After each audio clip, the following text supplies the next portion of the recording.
L'association Valentin Huy, Comité du Rhône, vous propose une interview de salariés.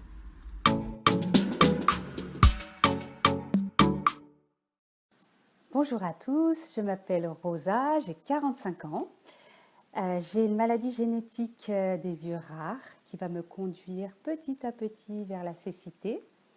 Je suis originaire d'un pays qu'on appelle le Cap-Vert, qui est au large du Sénégal. Je suis arrivée en France il y a à peu près une quarantaine d'années. J'ai eu la chance d'être scolarisée, anciennement ça s'appelait l'EREADV, maintenant ça s'appelle le Centre René Pelé, jusqu'en classe de 3e. Et là, j'ai appris énormément de choses, notamment le braille intégral, abrégé, aussi à me débrouiller dans la vie quotidienne. Et pour moi, ça a été très formateur. Ensuite, je suis allée dans un lycée ordinaire. Après, j'ai fait des études de droit. Je suis allée à la fac de Lyon 3 et aussi à la Sorbonne pour en ressortir avec un DEA en droit social. Et tout ça n'a pas été facile tous les jours parce qu'être non-voyant et faire des études, c'est pas toujours simple. Mais j'avais la volonté de réussir et surtout, j'étais passionnée par ce que je faisais. Ici, à l'association, je suis là depuis bientôt 16 ans déjà et je remplis plusieurs missions. Ma mission la plus importante, celle qui me prend le plus de temps, c'est que je suis en charge du service juridique et social. Alors, le service juridique et social, je ne vais pas tout vous détailler parce que c'est très vaste. Je vais essayer de synthétiser. C'est déjà écouter et soutenir les personnes qui viennent ici à l'association. Je reçois en général des personnes qui sont en train de perdre la vue, mais pas que. Il y a autant des enfants que des familles, des étudiants, des personnes âgées qui se retrouvent confrontés à un problème lié à leur situation de handicap visuel. Alors, ces différentes questions, c'est difficile de trouver justement à résumer les tâches que je fais dans ce service. Je suis aidée par une personne qui notamment vient me donner un coup de main pour retranscrire sur des documents papier des choses, parce que moi je ne peux pas écrire avec un stylo par exemple. Donc il y a des documents qui doivent être faits uniquement de façon manuscrite. Donc j'ai une personne qui vient m'aider dans cette tâche. Alors on répond à des questions relatives par exemple à la maison départementale des personnes handicapées. C'est par exemple des personnes qui souhaitent avoir une carte d'invalidité, enfin ce qu'on appelle aujourd'hui la carte mobilité inclusion. C'est des personnes qui veulent avoir une allocation aux adultes handicapés, une aide pour acheter du matériel ou une reconnaissance de la qualité de travailleurs handicapés. J'ai aussi des questions relatives aux droits de la famille, comme par exemple le divorce, les séparations, les cartes d'enfants, des questions relatives au travail.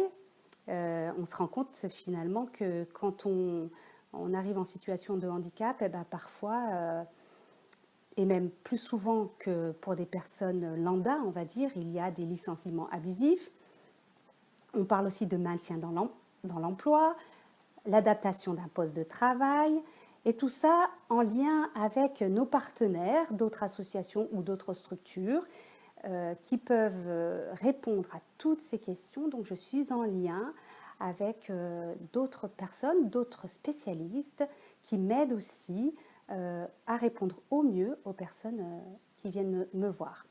C'est aussi des questions relatives aux retraites, aux successions. Ça peut être des renseignements sur, alors par exemple en ce moment typiquement, des renseignements sur les dérogations de sortie, sur le port du masque, sur les services à domicile par exemple. En ce moment, vu qu'on est dans une période particulière, on a eu aussi des questions particulières.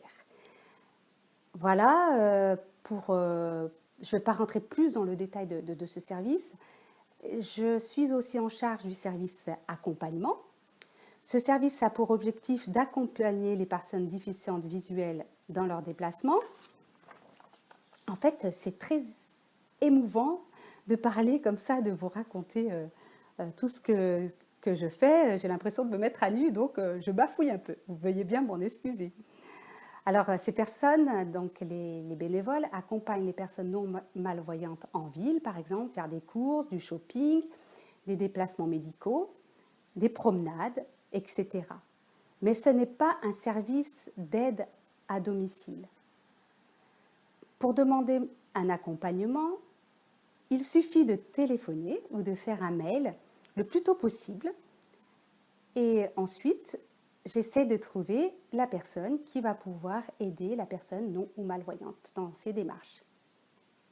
Donc cette aide ne peut se fonctionner qu'avec des bénévoles disponibles au coup par coup. Ils sont à peu près actuellement 35 personnes dans ce service. Depuis cette année, on a dû renforcer cette équipe et ce service qui s'est adapté à la pandémie. Les bénévoles d'autres activités se sont portés volontaires avec les bénévoles accompagnateurs pour, par exemple, des livraisons de matériel à domicile, une présence chez les personnes qui sont isolées. On s'est rendu compte qu'il y a des personnes avec la pandémie qui se sont vraiment retrouvées seules et qui avaient besoin d'une personne, par exemple, pour papoter ou prendre un thé ou autre chose, une présence, besoin de parler.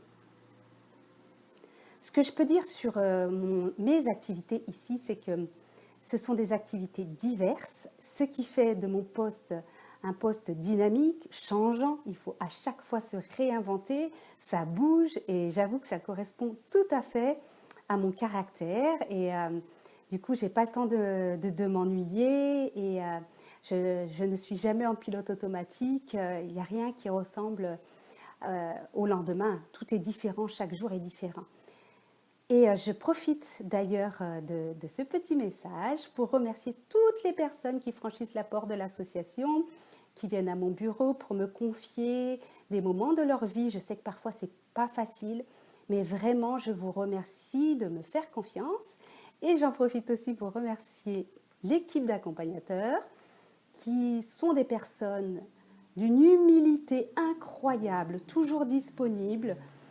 Et merci, si vous n'étiez pas là, on ne pourrait pas rendre ce service essentiel de l'association aux personnes non et malvoyantes. Alors, merci d'être là.